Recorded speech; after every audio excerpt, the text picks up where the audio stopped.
일단 예배소서 6장 10절에서 13절의 말씀 함께 읽도록 하겠습니다. 끝으로 너희가 주 안에서와 그 힘의 능력으로 강건하여 지고 마귀의 관계를 능히 대적하기 위하여 하나님의 전신갑주를 입으라. 우리의 씨름은 혈과 육을 상대하는 것이 아니요 통치자들과 권세자들과 이 어둠의 세상 주관자들과 하늘에 있는 악의 영들을 상대함이라. 그러므로 하나님의 전신갑주를 취하라. 이는 악한 날에 너희가 능히 대적하고 모든 일을 행한 후에 서기 위함이라. 아멘.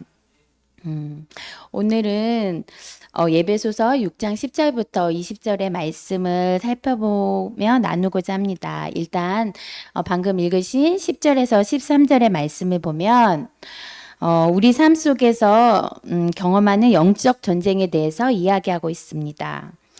이 전쟁은 눈에 보이지 않지만 우리 믿음의 여정에서 중요한 싸움입니다. 바울은 우리가 이 싸움에서 승리할 수 있는 방법을 가르쳐 줍니다. 이 전쟁에서 승리하기 위해서는 주 안에서 강건하고 하나님의 전신갑주를 입는 것이 무엇보다 중요합니다.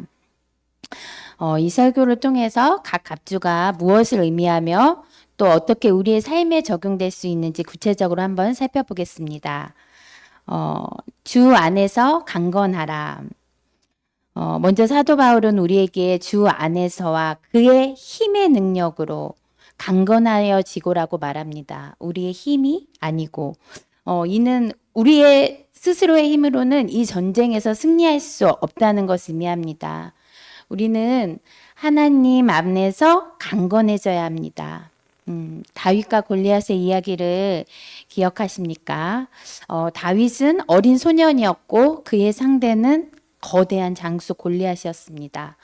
그러나 다윗은 거대한 골리앗 앞에서도 두려워하지 않았습니다. 왜냐하면 그는 자신의 힘이 아닌 하나님의 능력을 의지했기 때문입니다. 사무엘상 17장 45절의 말씀에 보면 너는 칼과 단창으로 내게 나아오니와 나는 만군의 여호와의 이름 곧 내가 모욕하는 이스라엘 군대 하나님의 이름으로 내게 나가노라. 이렇게 외친 다윗처럼 우리도 주님의 능력 안에서 강건해져야 합니다. 우리가 이 세상에서 강건해질 수 있는 유일한 방법은 하나님의 안에 머무는 것입니다. 세상의 힘이나 지식으로는 영적 전쟁에서 승리할 수 없습니다. 골리앗이 든 칼과 창과 단창이 세상의 힘이나 지식이었습니다. 그러나 하나님의 능력 안에서 강건해진 다윗이 골리앗을 이겼습니다. 우리는 주님의 능력 안에서 강건해져야 합니다. 그러므로 날마다 기도하고 말씀을 묵상하며 성령님의 인도하심을 구해야 합니다. 우리의 힘, 세상의 지혜, 지식이 아닌 주님의 힘, 주님이 주시는 진리, 지혜의 말씀을 통한 능력으로 살아가야 합니다. 두 번째로 하나님의 전신갑주를 입으라입니다. 전신갑주를 입어야 하는데 이 갑주는 우리가 영적 전쟁에서 반드시 필요한 방어와 공격의 도구들입니다. 여호수아는 이스라엘 백성을 이끌고 가나안 땅을 정복할 때 하나님의 전신갑주를 입은 사람의 모습을 보여줍니다. 여호수아 1장에서 하나님은 여호수아에게 강하고 담대하라 여러 번 말씀하십니다. 여호수아는 하나님의 말씀을 따르며 진리의 허리띠를 차고 하나님께 순종하며 가슴에 의의 흉배를 달았습니다. 평안의 복음의 신발을 신고 하나님께서 주신 땅을 향했습니다. 그리고 하나님의 약속을 믿었기에 그 믿음의 방패를 들고 하나님이 주신 그 구원의 이스라엘 백성의 그 구원의 계획에 그 구원의 투구를 쓰고 하나님의 명령과 말씀인 성령의 검을 들고 싸워 가나안 땅을 정복하는데 성공했습니다.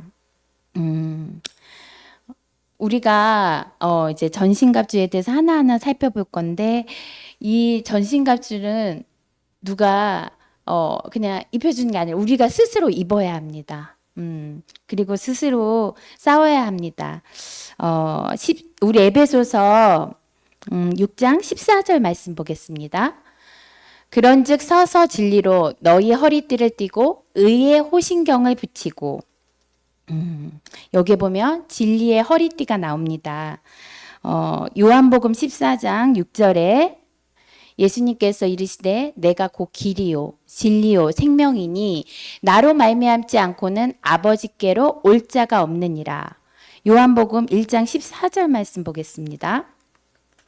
말씀이 육신이 되어 우리 가운데 거하심에 우리가 그의 영광을 보니 아버지의 독생자의 영광이요 은혜와 진리가 충만하더라. 요한복음 8장 32절 말씀 보겠습니다. 진리를 알지니 진리가 너희를 자유롭게 하리라. 허리는 우리의 몸을 지탱해주고 세워주는 역할을 합니다. 몸의 기둥이고 중심인 것입니다. 예수님은 본인 자신이 곧 길이요 진리요 생명이라 말씀하셨습니다. 또 말씀이 육신이 되어 오셨고 아버지 독생자의 영광이며 은혜와 진리가 충만하신 분으로 우리가 진리를 알 때 자유롭게 하신다 말씀하셨습니다. 우리는 참빛, 참되신 진리, 생명의 말씀이신 예수님을 진리의 허리띠로 매야 합니다. 예수님이 아닌 비진리의 것으로 동여매면 중심을 잃고 넘어질 수 있습니다. 말씀이 아닌 우리의 감정, 그리고 또 기적의 체험들, 그리고 우리의 삶의 간증, 이런 것들은 비진리적인 것입니다. 왜냐하면 왜냐면 말씀이 아니기 때문에, 환경이 좋지 못할 때, 변화될 때마다 믿음이 흔들리고 넘어질 수 있는 것들입니다. 형식적인 신앙인이나 종교인이 되어버릴 수 있습니다. 우리 영성사역 할 때 예언이나 치유 축사를 통해서 물론 우리가 예수님을 믿고 영접을 할 수 있습니다. 그러나 말씀이 없거나 말씀이 뿌리가 되어 기반이 되지 못하면 이 현상과 체험만 쫓아가는 낭패를 볼 수 있습니다. 왜냐하면 이거는 비진리적인 영적 현상이기 때문이다. 항상 오를 수는 없습니다. 그것을 통해서 악한 영이 또 장난을 칠 수 있기 때문에 그냥 우리는 참고하는 거예요. 그리고 진리의 말씀 위에 덧붙이는 것입니다. 또 은사자를 통해서 전이되는 우리 그의 기름은 사실 없어지는 기름입니다. 말씀과 기도, 예배의 생활을 통해 우리는 각자의 기름을 만들어서 충만하게 해야 합니다. 요한복음 7장 38절 말씀을 보겠습니다. 나를 믿는 자는 성경의 이름과 같이 그 배에서 생수의 강이 흘러나오리라 하시니 예수님을 믿는 사람들에게는 성령이 임하게 되고 그 성령이 그들의 삶 속에서 풍성한 영적 생명과 축복을 계속해서 흘러넘치게 만든다는 의미입니다.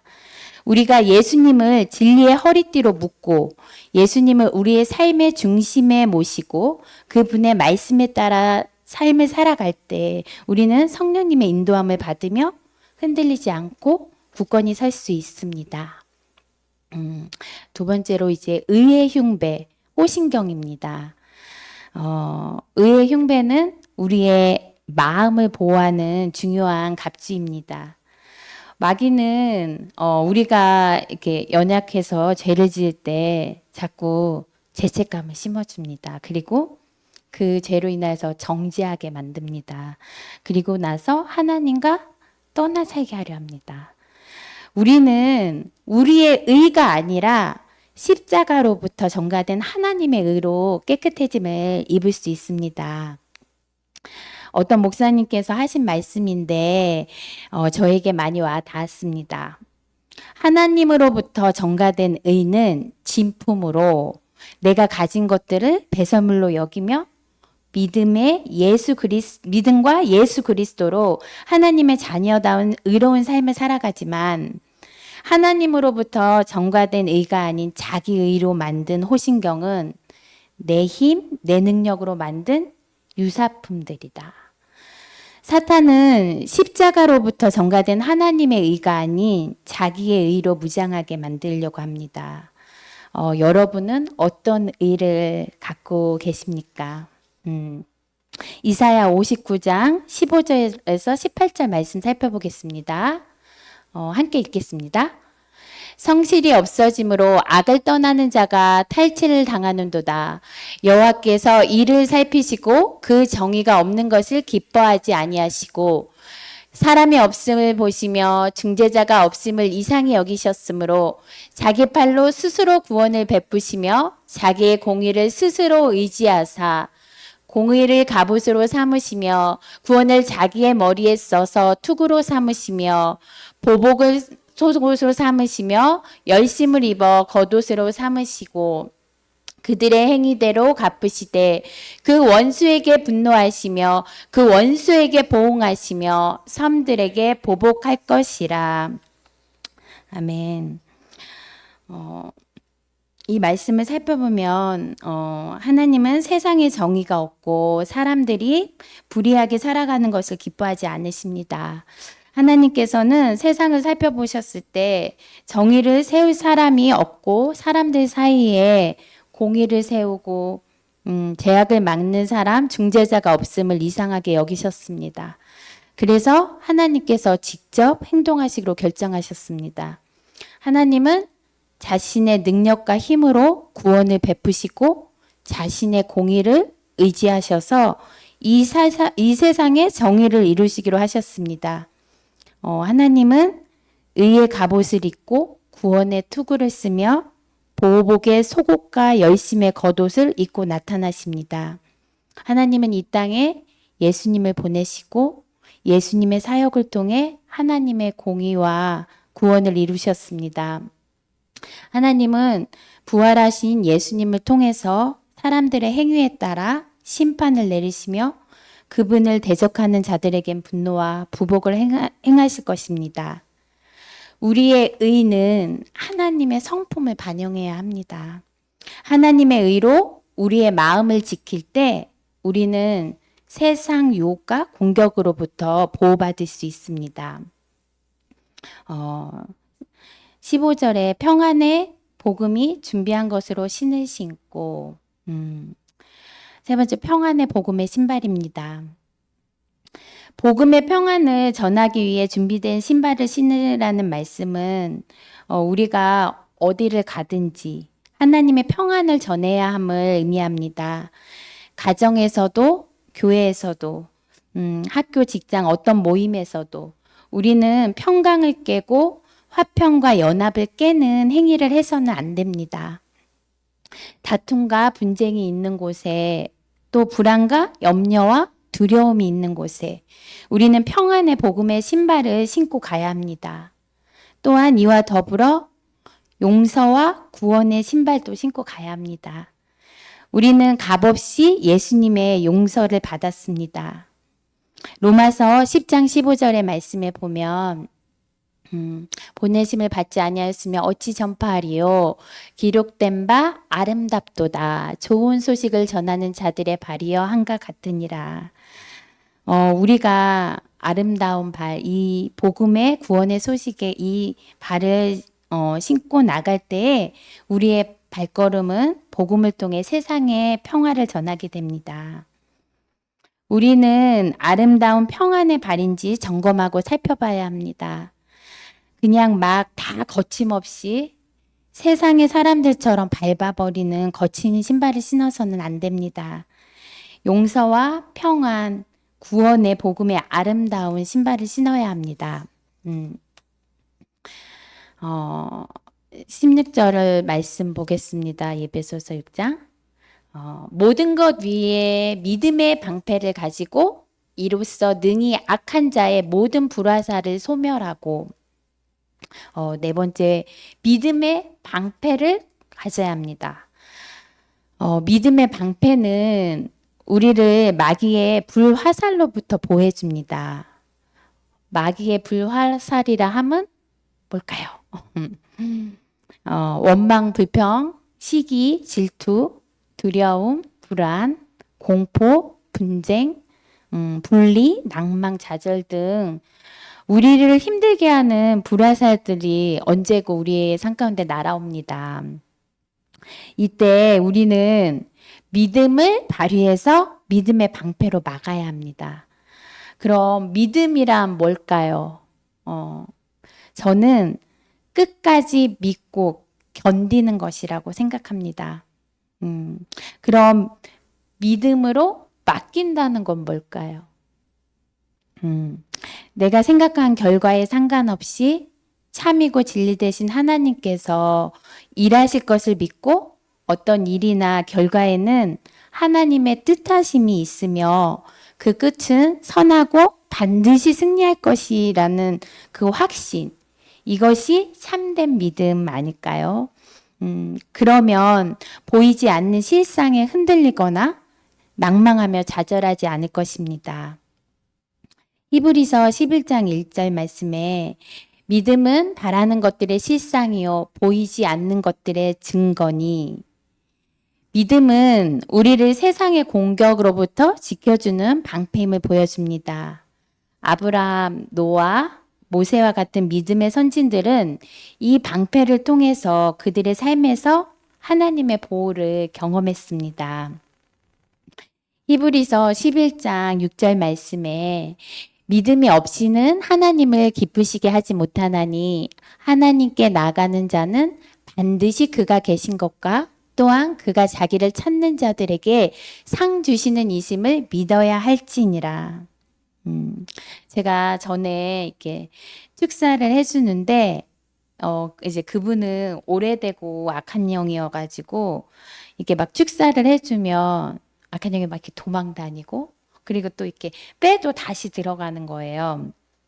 근데 또 멀리 사시다 보니까 제가 뭐 이렇게 자주 기도도 해줄 수 없는 상황이고, 그런데 하나님은 저희 어떤 감동을 주시면 그분이 이제 말씀과 예배와 기도의 이 훈련 생활이 되기를 원하셨고, 그리고 또 스스로 혼자 축사하는 법을 익히기를 하나님께서 원하셨어요.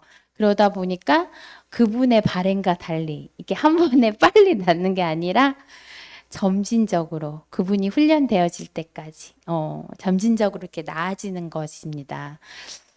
그러다 보니까 이분이 어떻겠어요? 믿음이 막 없어지면 이렇게 막 불신앙이 올라와서 막 어쩔 때는 하나님이 침묵하시는 것 같아요. 더 심해지면 하나님이 안 계신 것 같아요. 그리고 날 사랑하시지 않는 것 같아요. 하면서 이렇게 막 낭망하고 좌절해요. 그러다가 가끔 또 엉뚱한 데 기웃거리고. 그러나 이분이 이제 말씀을 읽으면서 믿음이 생기기 시작했어요. 그리고 기도와 예배 생활을 시작하면서 이 불신앙이 없어졌습니다. 살아계신 하나님을 찬양하고 그 말씀을 믿기 시작하면서 영이 강건해지고, 그러므로 인해서 악한 영이 힘을 잘 쓰지 못하고 이렇게 약해져 가는 것을 봤습니다.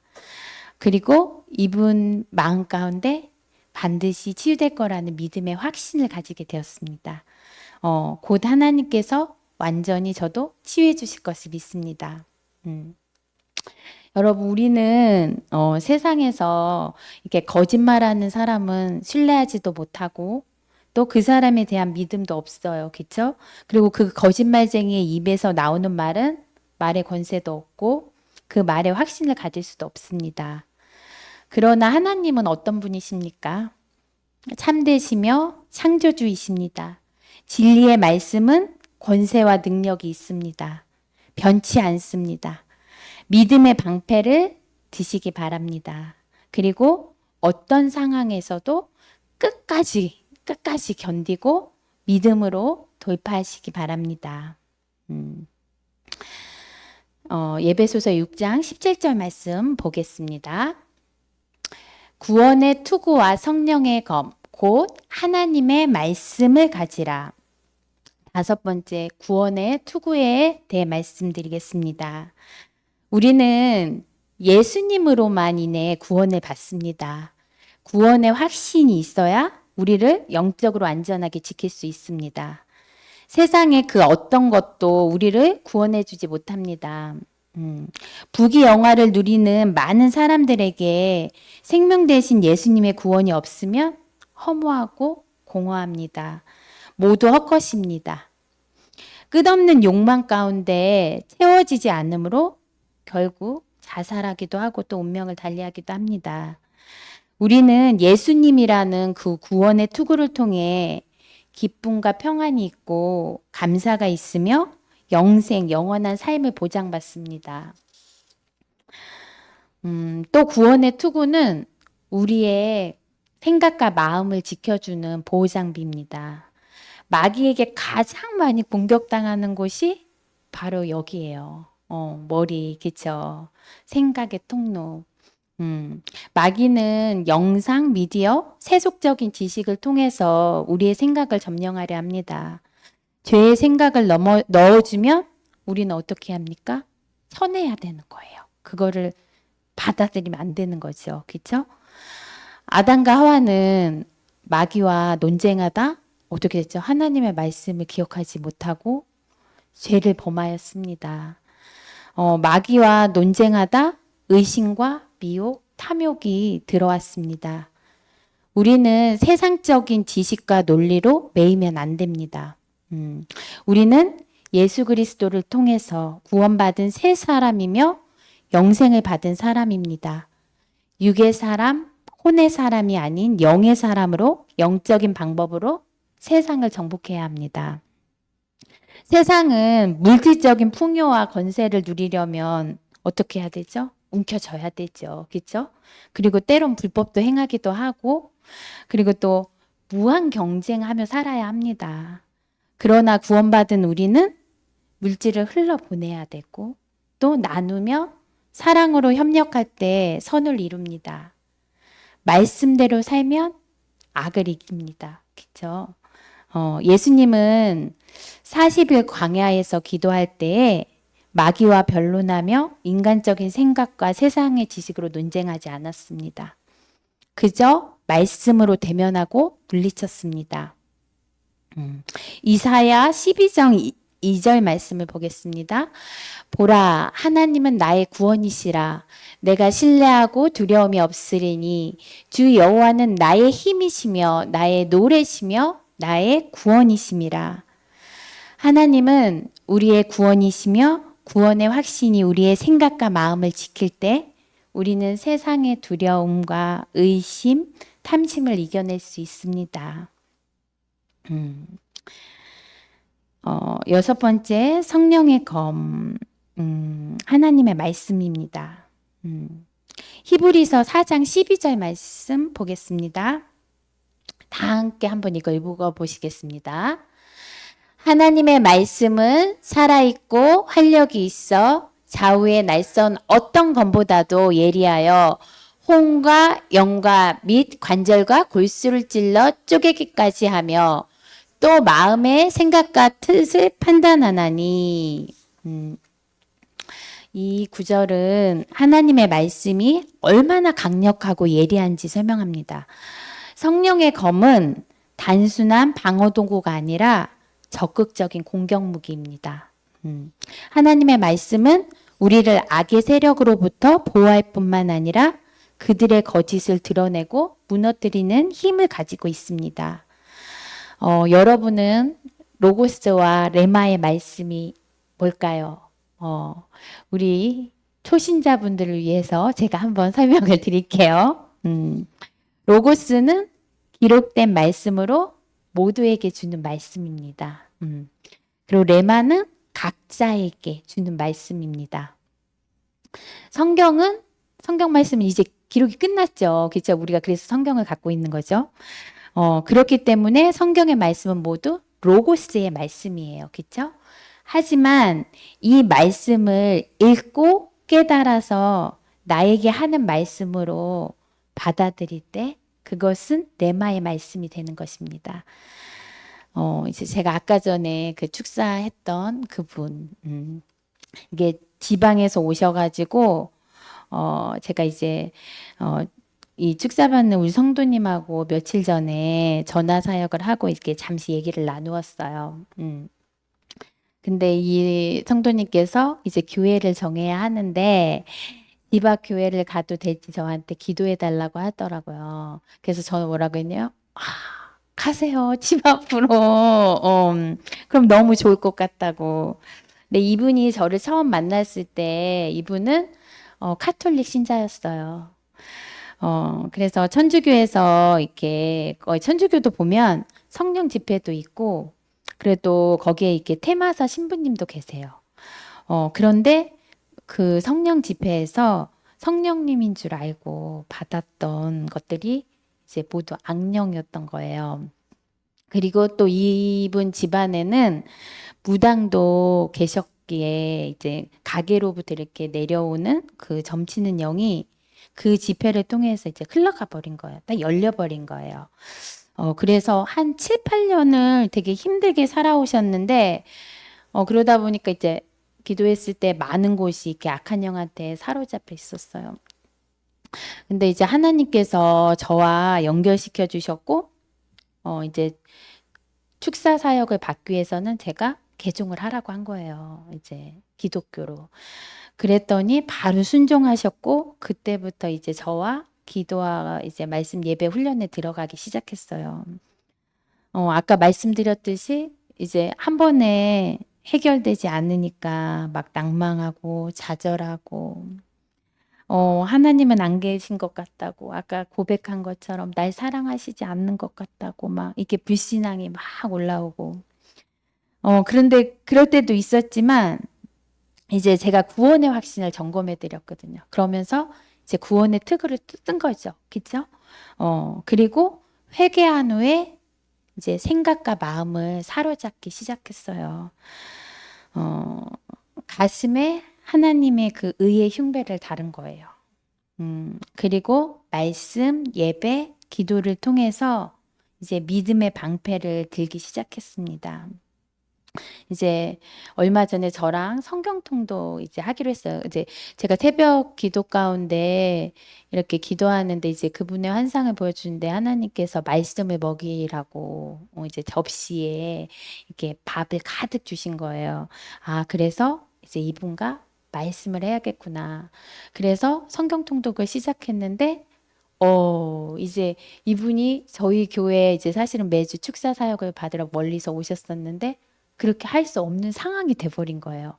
이제 아버님이 이제 편찮으셔서 돌봐드려야 되는 상황이 돼서 왜냐면 우리 교회 오면 거의 온종일 이렇게 왔다 갔다 하면서 다 보내야 되기 때문에 그래서 이분한테 그 말씀이 들어가니까 다행이었던 거예요. 그러니까 하나님이 그런 여건과 환경을 다 만들어 주신 거예요.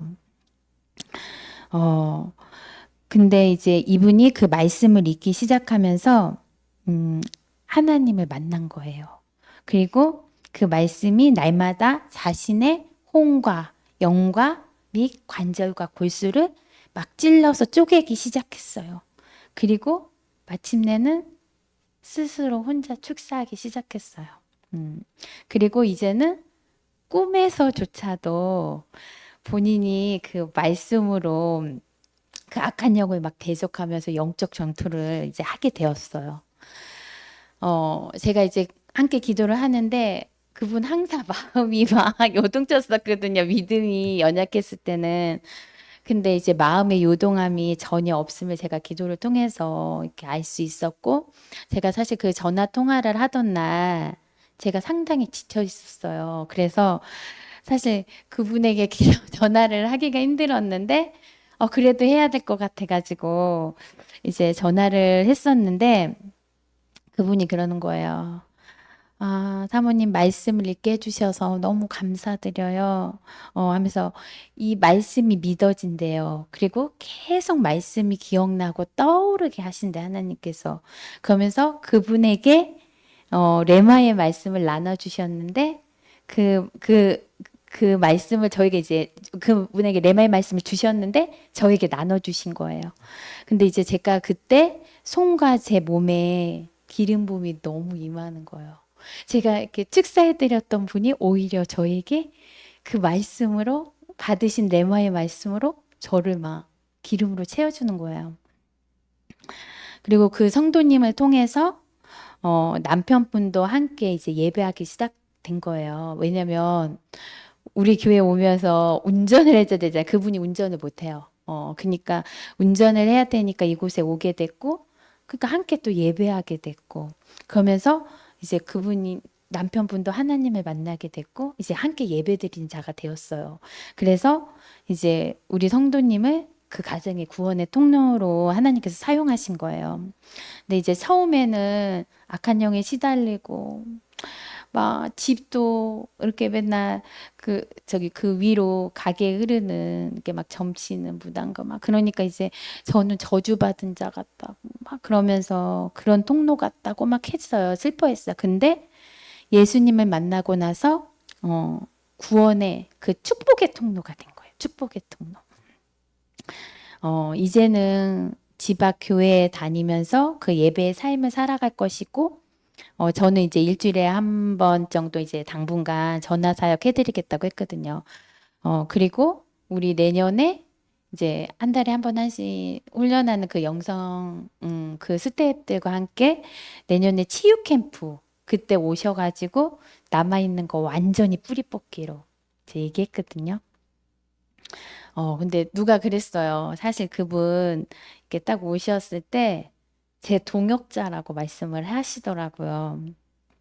음, 그래서 이제 완전히 치유받고 본인 입으로 고백해요. 제가 하나님께 완전히 치유를 받으면 저처럼 이렇게 영적으로 눌려 있고 힘들어하는 자에게 하나님께 그 쓰임 받고 싶다고. 그래서 하나님 나라 위에 그 영혼들을 살리는 일에 함께 하고 싶다고.